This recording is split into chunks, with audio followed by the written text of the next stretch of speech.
ಈ ಒಂದು ಜೂನಿಯರ್ ಚಿತ್ರದ ಈ ಒಂದು ಪ್ರೀ ರಿಲೀಸ್ ಇವೆಂಟ್ಗೆ ಈ ಕಾರ್ಯಕ್ರಮಕ್ಕೆ ಆಗಮಿಸಿರುವ ನಮ್ಮ ಕರ್ನಾಟಕದ ಹೆಮ್ಮೆಯ ನಾಯಕ ನಟರು, ದೊಡ್ಡ ಮನೆಯ ದೊಡ್ಡ ಮಗ ಮತ್ತು ನಮ್ಮ ಆರಾಧ್ಯ ದೈವ ಡಾಕ್ಟರ್ ರಾಜ್ಕುಮಾರ್ ಅವರ ಸುಪುತ್ರರಾದ ಶಿವರಾಜ್ ಕುಮಾರ್ ಅವರಿಗೆ ಇವತ್ತು ಈ ಕಾರ್ಯಕ್ರಮಕ್ಕೆ ಬಂದು ಕಿರೀಟಿನ ಆಶೀರ್ವಾದ ಮಾಡಿದ್ದಕ್ಕೆ, ಜೊತೆಗೆ ನಿಜ ಜೀವನದಲ್ಲಿ ನಾನು ತಂದೆಯಾದರೂ ಕೂಡ ಈ ಸಿನಿಮಾ ನೋಡಿದ ಮೇಲೆ ಇಡೀ ಕರ್ನಾಟಕ ತಂದೆ ಯಾರು ಅಂತಂದರೆ ರವಿಚಂದ್ರನ್ ಅನ್ನೋಂಥ ಪರಿಸ್ಥಿತಿಗೆ,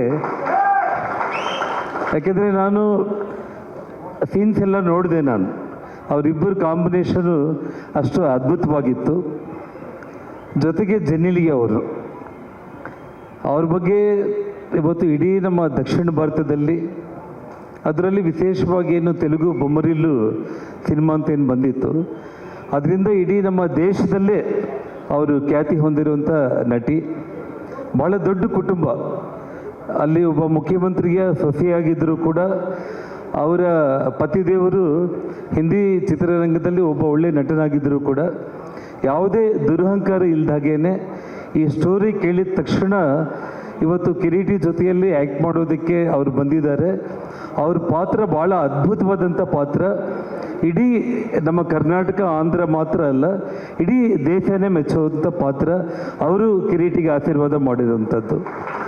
ಮತ್ತು ನಮ್ಮ ಸೆಂಥಿಲ್ ಅವ್ರ ಬಗ್ಗೆ ಸಿನಿಮಾಟೋಗ್ರಫಿ ಅಂದರೆ ಬಾಹುಬಲಿ, ತ್ರಿಬಲ್ ಆರ್ ದೊಡ್ಡ ದೊಡ್ಡ ಸಿನಿಮಾಗಳು ಮಾಡಿರುವಂಥವರು. ಒಬ್ಬ ಯುವಕನಿಗೆ ಆಶೀರ್ವಾದ ಮಾಡೋದಕ್ಕೆ ಅವರು ಒಪ್ಪಿ ಮಾಡಿರುವಂಥದ್ದು. ಇನ್ನೂ ವಿಶೇಷವಾಗಿ ನಮ್ಮ ಕೊರಪಾಟಿ ಸಾಯಿ, ನಾನು ಮತ್ತು ಕೊರಪಾಟಿ ಸಾಯಿ ಇಬ್ಬರು ಕೂಡ ಬಳ್ಳಾರಿಯಲ್ಲಿ ಒಂದೇ ಸ್ಕೂಲಲ್ಲೇ ಓದ್ಕೊಂಡಿರುವಂಥವರು, ಅಲ್ಲೇ ಹುಟ್ಟಿ ಬೆಳೆದಿರುವಂಥವರು. ನನ್ನ ಅದೃಷ್ಟ ಅಂದರೆ ಅವರು ವಾರಾಹಿ ಚಿತ್ರ ಬ್ಯಾನರ್ ಕೂಡ ಇವತ್ತೇನು ಇಡೀ ದೇಶದಲ್ಲಿ ಹೆಸರು ಮಾಡಿದೆ.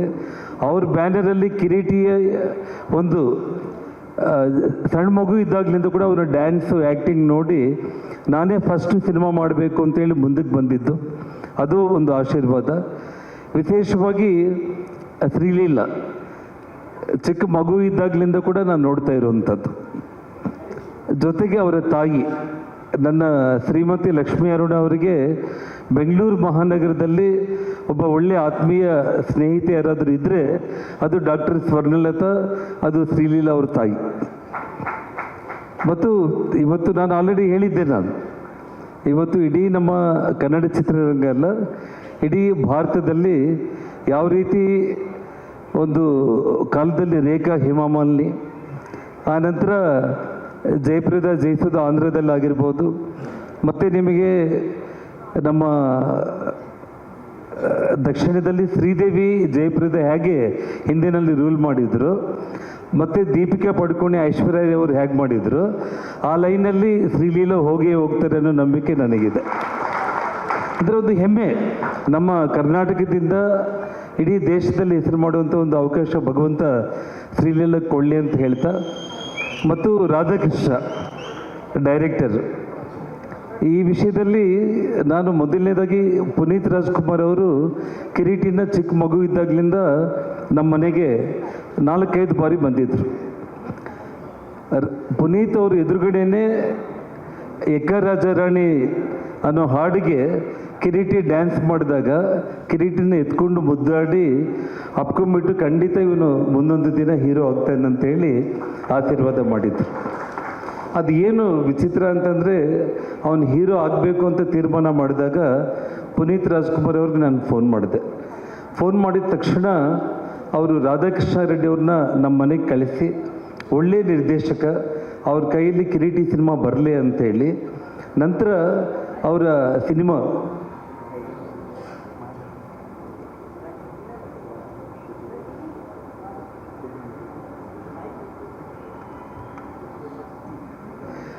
ಯಾಕಂದರೆ ಸಿನಿಮಾ ಹೆಸರು ನನಗೆ ನೆನಪಿಗೆ ಬಂದಿಲ್ಲ, ಜೇಮ್ಸ್ ಮೂವಿ ಅವರ ಕೊನೆ ಸಿನಿಮಾ. ಆ ಸಿನಿಮಾ ಶೂಟಿಂಗ್ಗೆ ಕಿರೀಟಿನ 10 ದಿವಸಗಳ ಕಾಲ ಪ್ರತಿದಿನ ಬೆಳಿಗ್ಗೆ ಕಿರೀಟಿನ ಕರ್ಕೊಂಡು ಈ ಪ್ಯಾಲೇಸಲ್ಲಿ ಎಲ್ಲ ಕಡೆ ಶೂಟಿಂಗ್ ಆಗ್ತಾಯಿದ್ರೆ, ಪ್ರತಿದಿನ ಕಿರೀಟಿನ ಕರ್ಕೊಂಡು ಹೋಗ್ಬಿಟ್ಟು ಶೂಟಿಂಗ್ ಗ್ಯಾಪಲ್ಲಿ ಯಾವ ರೀತಿ ಡಿಸಿಪ್ಲಿನ್ಡಾಗಿ ಹೇಗೆ ಮುಂದಕ್ಕೆ ಬರಬೇಕು, ನಿನಗೆ ಒಳ್ಳೆ ಭವಿಷ್ಯ ಇದೆ ಅಂತೇಳಿ ತುಂಬ ಆತ್ಮೀಯತೆಯಿಂದ 10 ದಿವಸಗಳ ಕಾಲ ಕಿರೀಟಿನ ಜೊತೆಯಲ್ಲಿಟ್ಕೊಂಡ್ರು ಪುನೀತ್ ರಾಜ್ಕುಮಾರ್ ಅವರು. ಅವರೇನು ಕೊನೆಯ ಉಸಿರು ಬಿಟ್ಟರು ಅವತ್ತು ಅದನ್ನು ನಾವು ಹೇಳಲಿಕ್ಕೆ ಇಡೀ ನಮ್ಮ ಕರ್ನಾಟಕ ದೇಶನೇ ಕಣ್ಣೀರು ಬಿಡುವಂಥ ಪರಿಸ್ಥಿತಿಯಲ್ಲಿ ನಾನು ಅವತ್ತು ತುಂಬ ಲೇಟಾಗಿ ಮಲ್ಕೊಂಡು ಬಂದಿದ್ದೆ. ನಾನು ಮನೆಯಲ್ಲಿ ಇನ್ನೂ ಮಲಗಿದ್ದೆ. ನಾನು ವಿಷಯ ಗೊತ್ತಾಗ್ಬಿಟ್ಟು ಬಿಕ್ಕಿ ಹತ್ಕೊಂತ ಬಂದುಬಿಟ್ಟು ನನ್ನ ಮೇಲೆ ಬಿದ್ದುಬಿಟ್ಟ.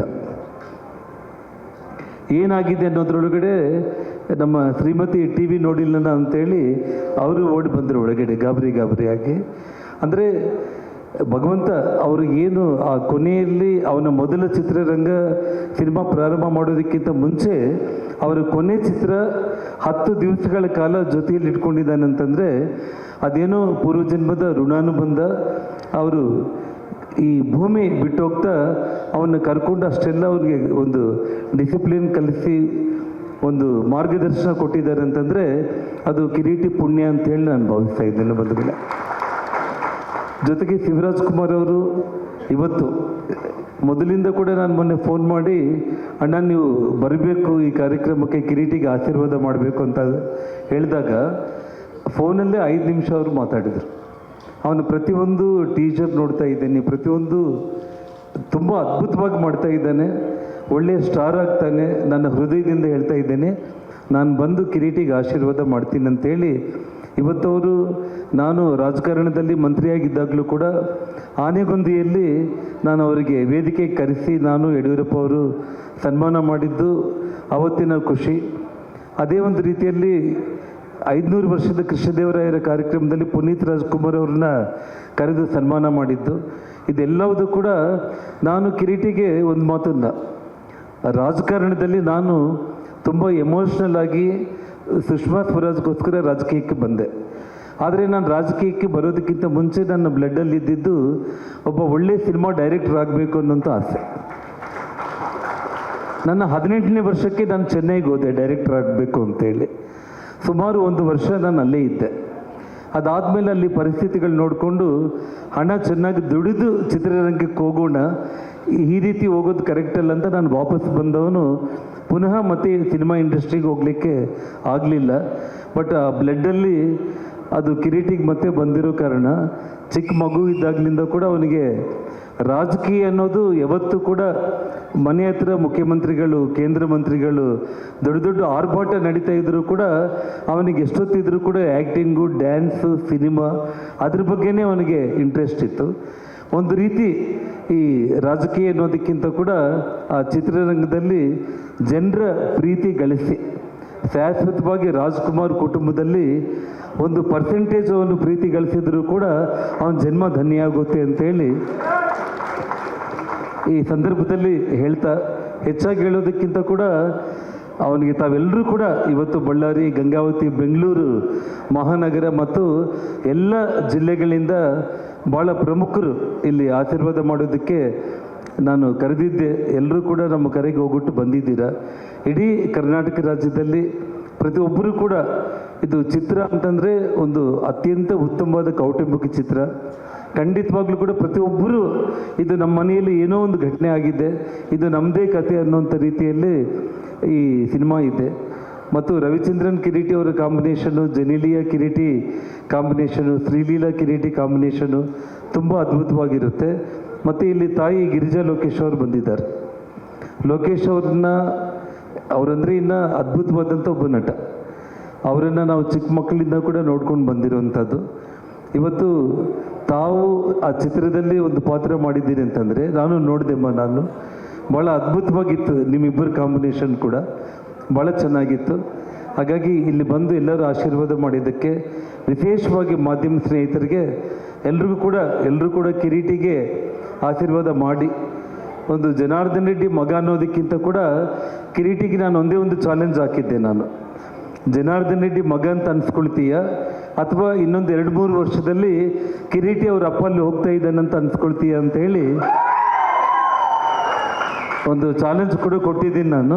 ನೋಡೋಣ ಈ 2 ಚಾಲೆಂಜ್ಗಳಲ್ಲಿ ಯಾರು ಗೆಲ್ತೀವಿ ಅನ್ನೋದನ್ನು ಮುಂದೆ ದಿನಗಳಲ್ಲಿ ಎಲ್ಲ ನಿಮ್ಮ ಆಶೀರ್ವಾದ ಇರಲಿ ಅಂತೇಳಿ ನನ್ನ ಮಾತನ್ನು ಮುಕ್ತಾಯ ಮಾಡ್ತಾ ಇದ್ದೇನೆ. ಜೈ ಹಿಂದ್, ಜೈ ಕರ್ನಾಟಕ.